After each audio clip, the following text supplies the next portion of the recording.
To build the USS Gerald Ford Supercarrier, the US Navy had to stop work on over 9,000 other items, and it still wasn't enough. The carrier is simply too large, complex, and at $13 billion, too expensive for even the US to develop without hiccups. But despite that, the carrier was already the most powerful carrier in the world before it was completed, and so the US was ready to deploy an unfinished supercarrier out to sea in one of the most unusual deployments in history. With China aggressively expanding its naval capabilities with carrier killer missiles and a brand new aircraft carrier of its own, the Type 003, the US was under pressure to have its most advanced fleet of nuclear supercarriers out of swimming with the sharks, and so they let it out prematurely. When the Ford was commissioned in July 2017, none of its 11 elevators were fully operational, making the carrier, at the time, more of a black luxury yacht than a warship, as it couldn't transport weapons from within its hull to the flight deck where they could be useful. And 2 years after, in 2019, when the supercarrier began its period of post-delivery testing and trials, only 4 elevators were operational while others were being worked on at sea, instead of when the carrier was pierside. And there was more disappointment in the store for the Navy, thousands more, actually, from software-related issues to faulty parts and the premature corrosion of electrical components. And according to the Government Accountability Office, many of these were expected, as the construction of the carrier began in 2005. So many components had already spent more than a decade installed on the carrier before it finally set sail. Surely, repairs were made to the critical components, but many of the less critical ones remained wobbly at the time of the carrier's deployment, even though the Navy was aware of them. The Navy believed that the supercarriers, at only a fraction of its full potential, is special enough to be the beast of the seas, and with the features the carrier boasts of, it's easy to agree that the USS Ford is indeed a special machine. When it comes to new technologies on a complex system, the US usually introduces 2 at a time, but on the USS Gerald Ford, an impossible 23 new technologies. And that's 23 new technologies that each add their level of invincibility to the supercarrier, but 5 of the most notable ones are these. Number 5. Nuclear power. The USS Gerald Ford is powered by the most advanced engines designed to work on water, 2 Bechtel A1B nuclear reactors. These engines leverage the forever nature of nuclear energy, which enables them to operate for 25 years at a go without refueling, meaning the aircraft carrier would only need to be refueled once in its entire 50-year lifespan of active service. And with a top speed of about 30 knots, the supercarrier has a limitless range that gives it access to virtually every nation on Earth, for friendly visits to allies and untold destruction to foes, portraying the might of the US in super high definition. Number 4. AI and automation.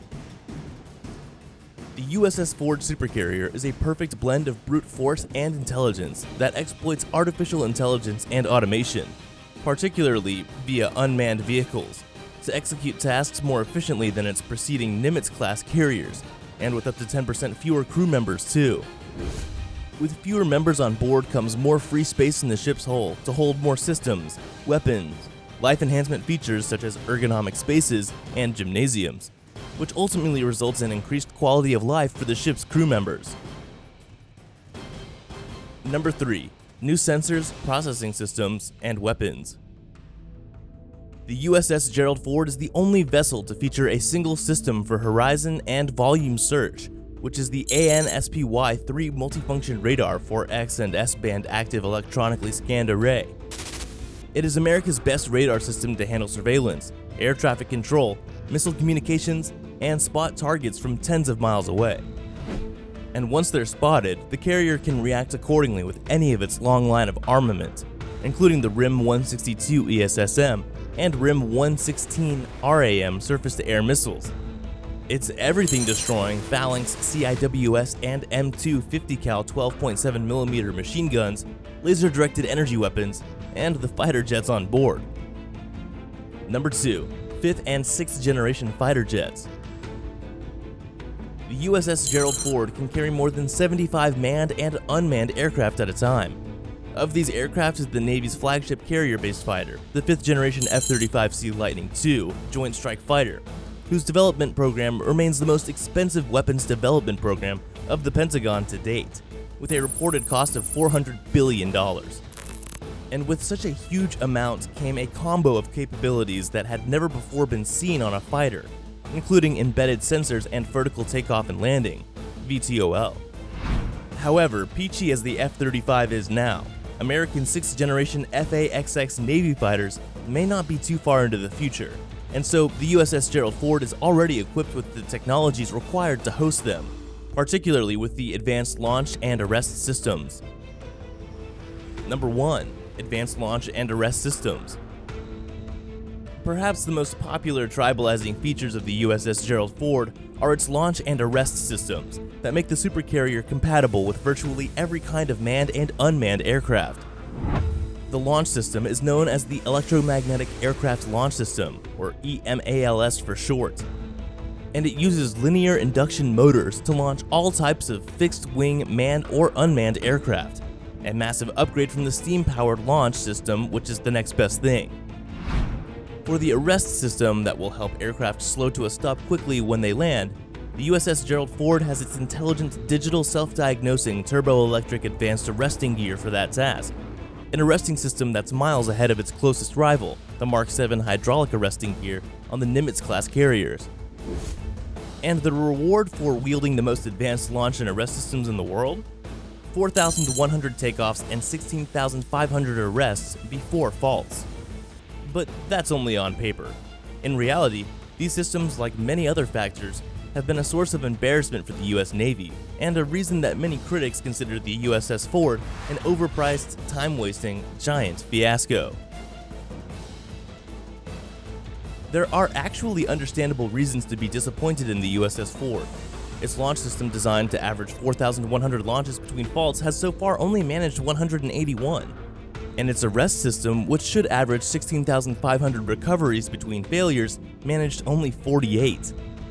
The dual-band multifunction radar was also rushed and not fully tested before it was implemented on the Ford, leaving room for a fault in its power regulating system that required the shipbuilders to cut deep into the ship's command and control tower to fix.